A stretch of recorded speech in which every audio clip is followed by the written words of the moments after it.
Alors je suis sur le point de commencer et j'aimerais vous inviter à faire cette lecture avec moi dans le livre de Actes des Apôtres, le chapitre 10, le verset 38. Vous savez comment Dieu a oint du Saint-Esprit et de force Jésus de Nazareth, qui allait de lieu en lieu, faisant du bien et guérissant tous ceux qui étaient sous l'empire du diable, car Dieu était avec lui. Amen. Alors, voyez-vous, le fait que Jésus était oint est une donnée qui a la connaissance de tous.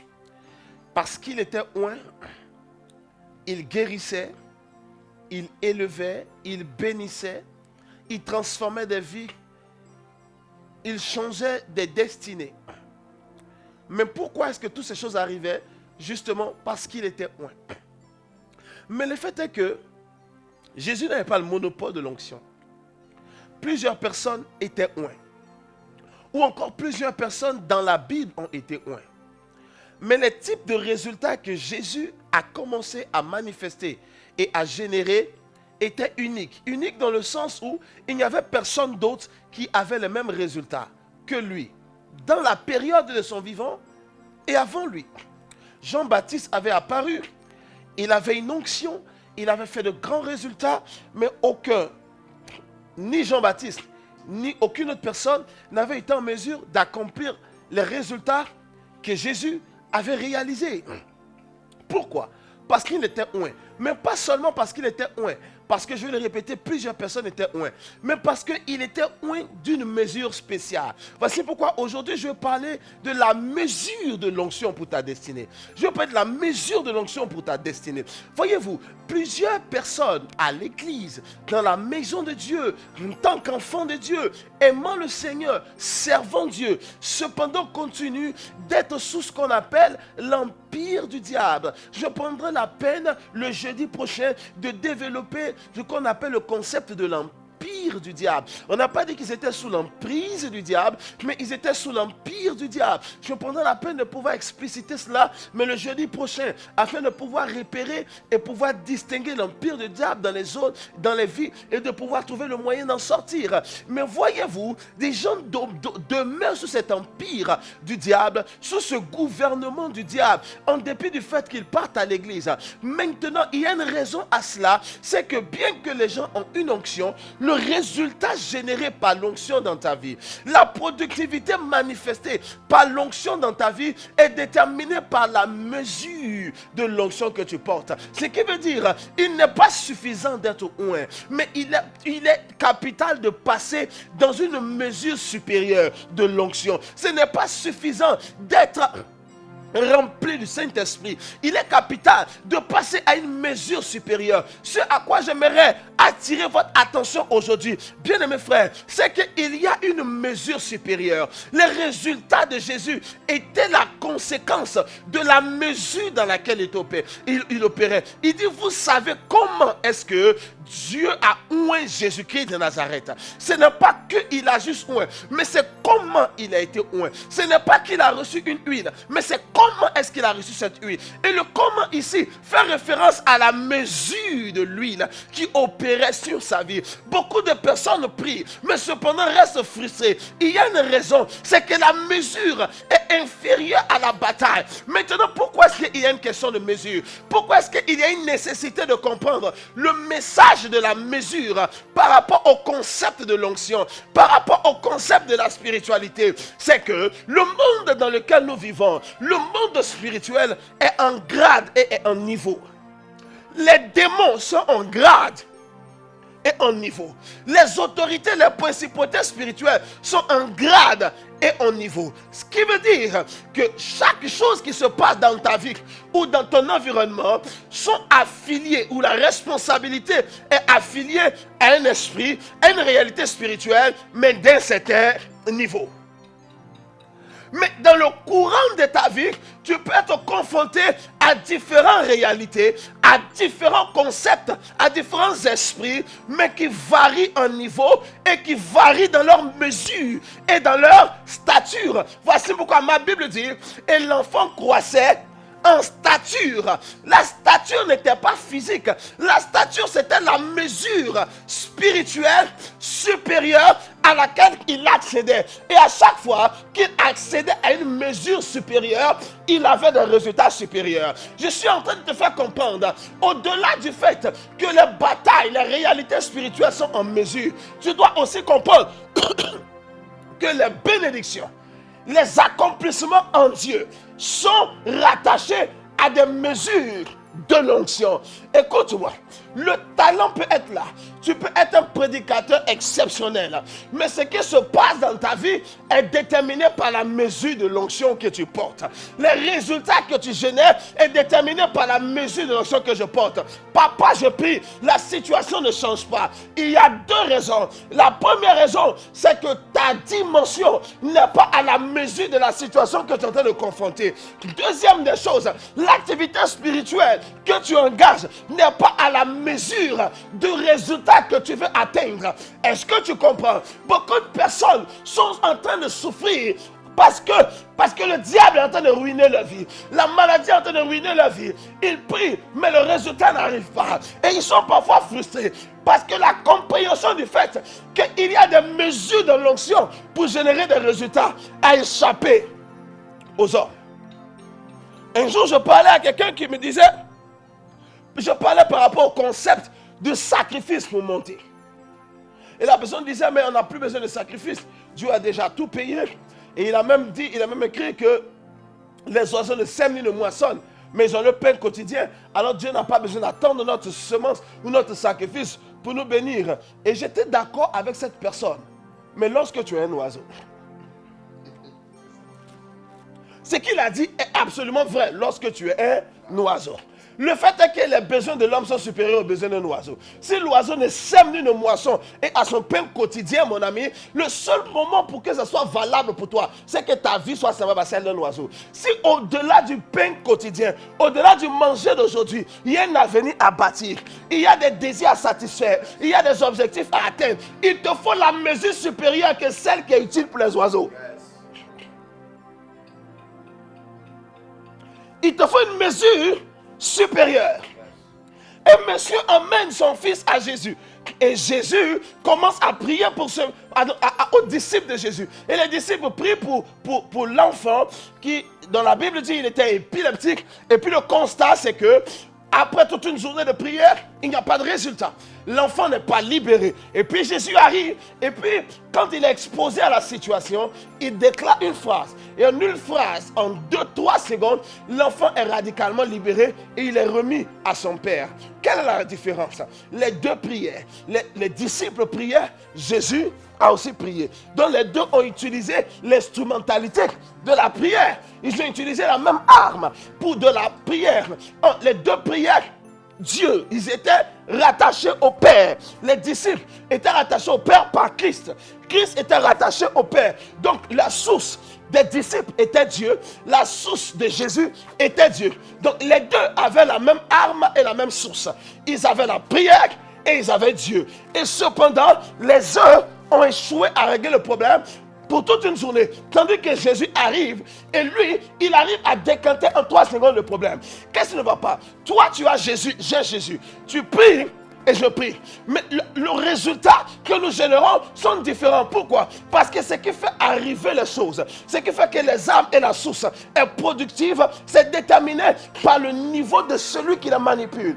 Quelqu'un qui a une arme et qui n'a pas formé au maniement des armes pourrait ne pas éventuellement être en mesure d'atteindre une cible à une certaine distance. Mais l'expert dans le maniement des armes, avec le même pistolet, serait capable de faire des exploits. Pourquoi? Parce qu'il a une mesure d'entraînement supérieure. Donc on peut avoir la même arme. Toi et moi, on peut avoir le même Jésus. Toi et moi, on peut avoir la même onction. Toi et moi, on peut avoir la même vie de prière. Mais on n'a pas le même résultat. Parce qu'on n'a pas acquis la même mesure. Et je suis venu prier pour quelqu'un. Après ce soir, la soif d'une mesure supérieure apparaît dans ton cœur. La soif d'une mesure. Écoute-moi, les choses résistent dans ta vie aujourd'hui. Pourquoi? Parce qu'ils sont équivalents à la mesure actuelle de ta vie. Alors, je ne sais pas si je suis en train d'enseigner quelque chose à quelqu'un. Les choses résistent à ta vie. Pourquoi? Ils sont équivalents à la mesure actuelle de ton onction. Et comme ils sont équivalents, ça veut dire que les deux se neutralisent. Yes. Les deux, c'est un principe mathématique, n'est-ce pas? Les deux se neutralisent.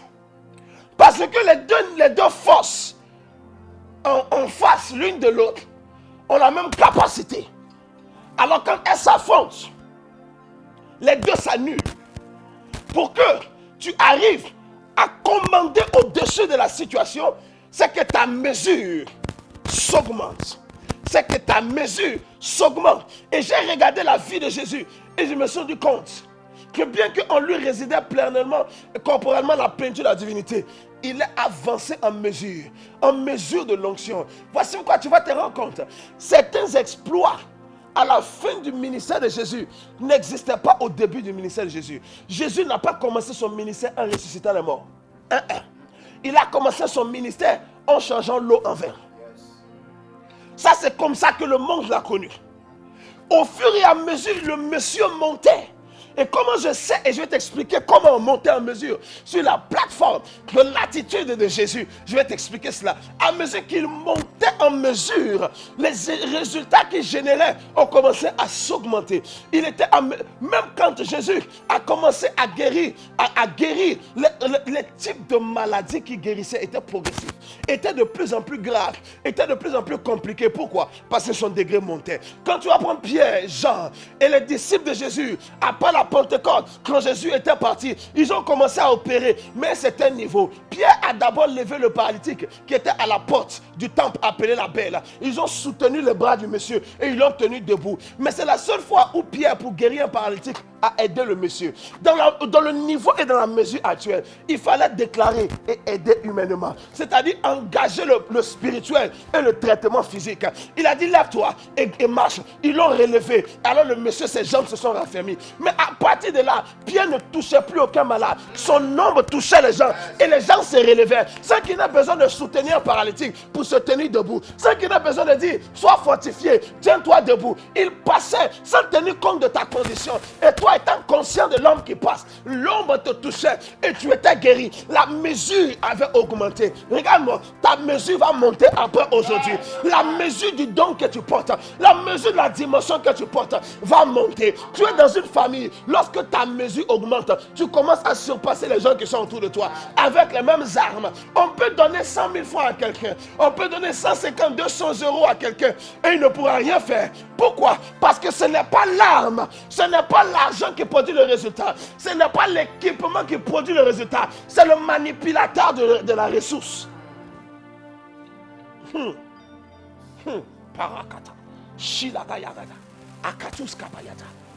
Ce n'est pas l'arme, ce n'est pas la ressource qui produit le résultat, c'est la personne qui le détient. Prends une personne, tu la mets à un certain niveau dans cet environnement, il ne produit aucun résultat.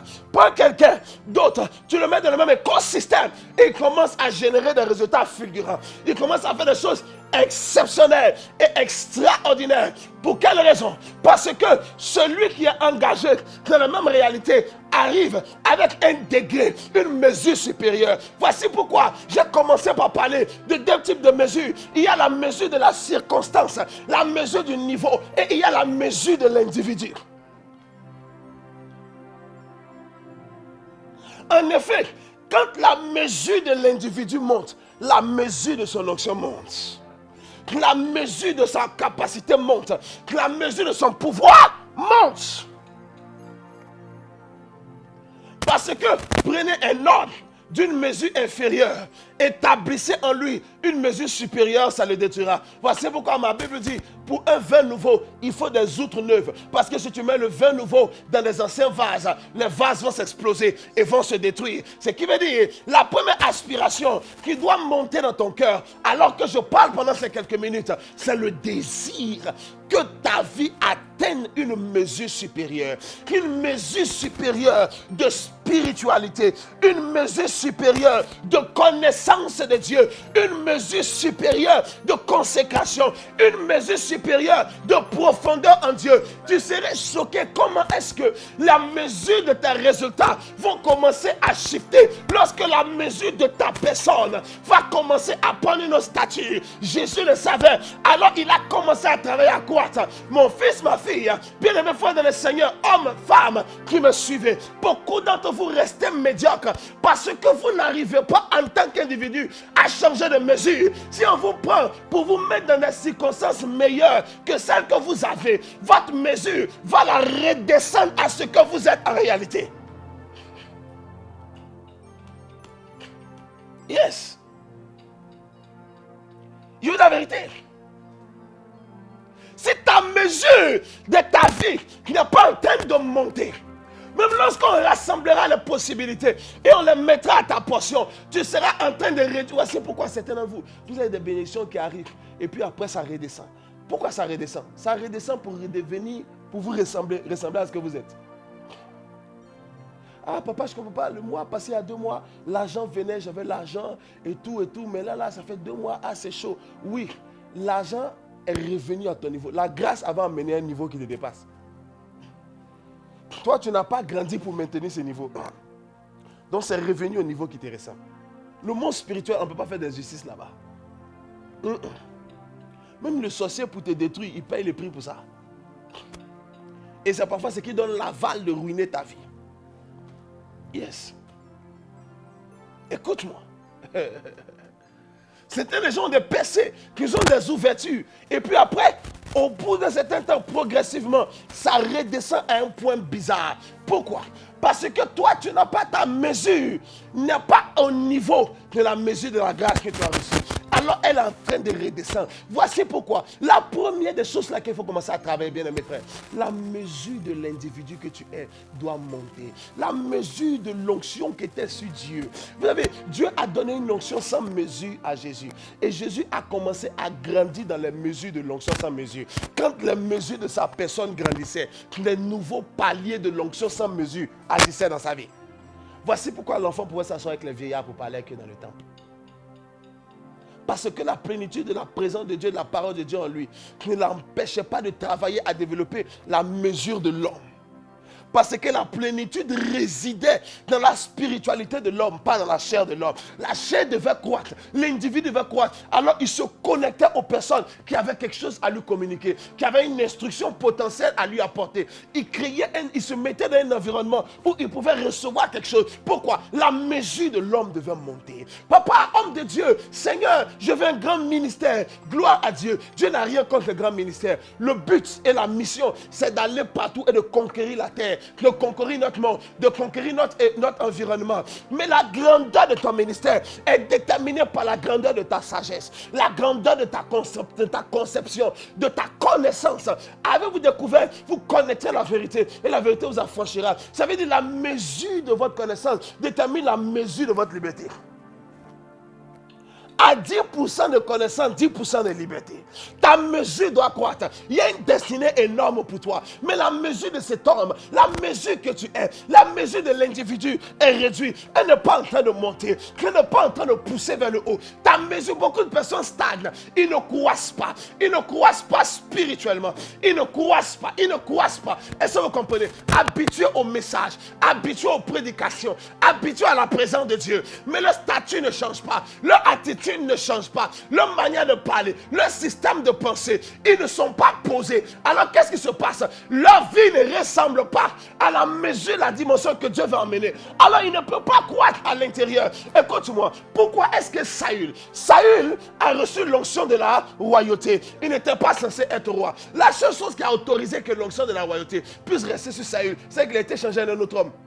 Tant qu'il était l'homme qu'il était, l'homme qui cherchait les ânesses ne pouvait jamais devenir roi. Parce que le standard de la royauté était une mesure supérieure à la dimension de l'homme. Alors, le prophète a prié pour lui. Il lui dit, va, tu vas rencontrer une troupe de prophètes. Voici les choses qui vont se passer. La Bible dit que quand il les rencontra, il se mit à prophétiser. Et il fut changé en un autre homme. L'homme qu'il était devenu avait la mesure de la royauté. Alors lui, il est tombé sur sa tête. La vie, c'est une question de mesure. Quelle quelle est ta mesure? Quelle est ta mesure? Si on prend ta mesure de ton pied à ta tête, spirituellement, quel poids tu auras? Quelle mesure tu auras? Un monsieur, un grand prophète, appelé Ézéchiel, était en train d'expliquer une vision. Et la porte de l'Est, vous savez, dans le temple, et dans ce qu'on appelait le tabernacle, ou encore le temple de l'Éternel en Israël, il y avait plusieurs portes. Et la porte avait différents noms. Tu vois, avec la porte des brebis, il y avait la porte ancienne, il y avait différents noms de portes. Et il y avait une porte qui était tout le temps fermée. Cette porte était réservée à Dieu. On ouvrait cette porte quand Dieu devait rentrer dans le temple. Elle s'appelait la porte de l'Est.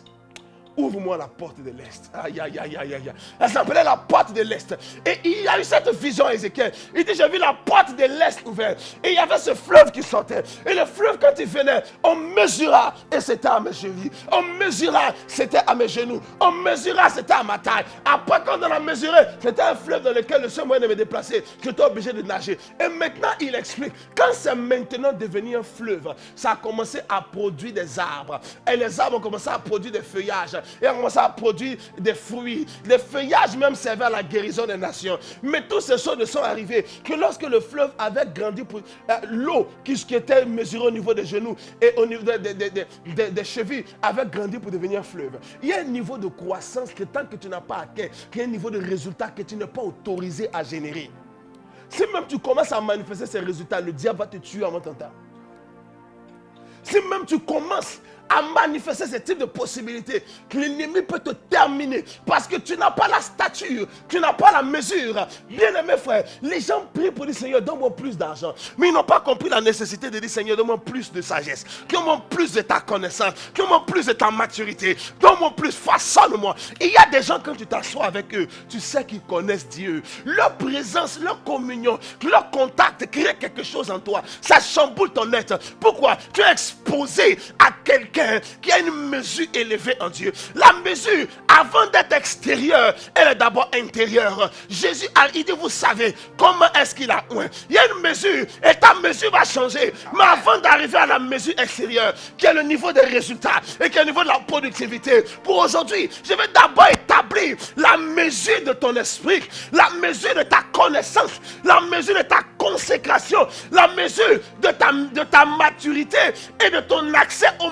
mystère de Dieu. Comment tu bâtis cette mesure?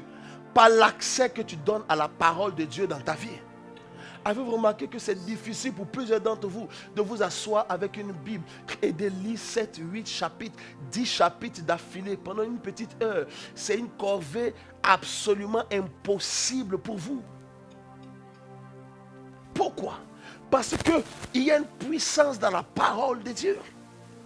Et lorsque tu médites et que ton cœur est assidu dans cette méditation, il y a des zones de lumière qui parviennent à toi, qui sont des révélations. Et chaque révélation qui parvient à toi est une porte ouverte à un niveau supérieur de possibilités en Dieu. Ton être se développe. Là, exposé à la parole de Dieu, ça façonne ton cœur. Prendre 1 heure, 2 heures sur la Bible, ça peut changer ton caractère. De la colère, tu peux devenir un homme plus posé. Du manque de pardon, tu peux devenir quelqu'un d'indulgent. De prendre le temps avec la parole. Souvenez-vous que Dieu a tout créé par la parole. Donc quand tu t'assois à la parole recrée ton système de pensée. Un élève assis en classe, il est exposé à la parole. L'enseignement, c'est la parole méthodiquement découpée en disciplines diverses et qu'on communique aux gens. Un élève au bout de 1 an, 2 ans, assis en train de suivre une discipline, peut devenir un expert dans un domaine spécifique de la vie. Il est façonné. Alors que quand tu as commencé au CP1, tu ne connaissais rien. Mais la parole à laquelle tu t'es exposé, chaque matin de lundi au vendredi, tes parents partent te déposer. Même quand tu pleures, ils s'en foutent de tes pleurs.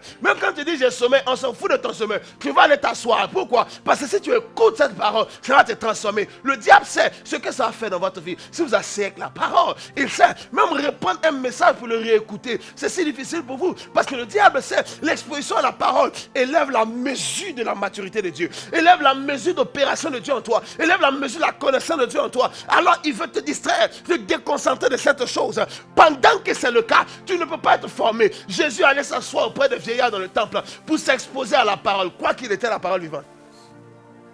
Pourquoi? Parce que il était la parole. S'il s'exposait à la parole, ça activait le degré, la dimension de la parole qui était en lui. Il devait croître. Sa stature stature devait monter. Jésus, à 12 ans, ne guérissait personne, mais il était dans le temple pour apprendre. Jésus n'aidait personne. Pourquoi est-ce qu'il n'a pas osé prier pour les gens? Ce même à cet âge, à 12, il était dans le temple. Pourquoi est-ce qu'il n'a pas osé commencer à dire c'était moi? Il commençait maintenant, il était mort. Ce n'était pas un problème social. Ce n'était même pas un problème de sécurité. Dieu gardait, on voulait le tuer depuis petit et on l'a préservé. Il n'avait pas la stature pour confronter les défis des hommes. La plénitude existait en lui, à l'ultime. Mais lui, il n'avait pas. C'est comme un héritier qui a des milliards, mais qui est trop petit pour pouvoir avoir ça à son compte. Quand ma Bible déclare l'héritier aussi longtemps qu'il reste un enfant, il ne diffère en rien d'un esclave. Alors, ma Bible dit, bien qu'il soit propriétaire de tout, il est soumis à des tuteurs qui décident à sa place et qui gèrent la bénédiction pour lui. Pourquoi? Il est propriétaire de tout, mais trop jeune. Il n'a pas la stature légale et physique pour aller en banque et pour décider de posséder ses ressources. Jésus avait la plénitude, mais il n'avait pas la stature pour manipuler la plénitude.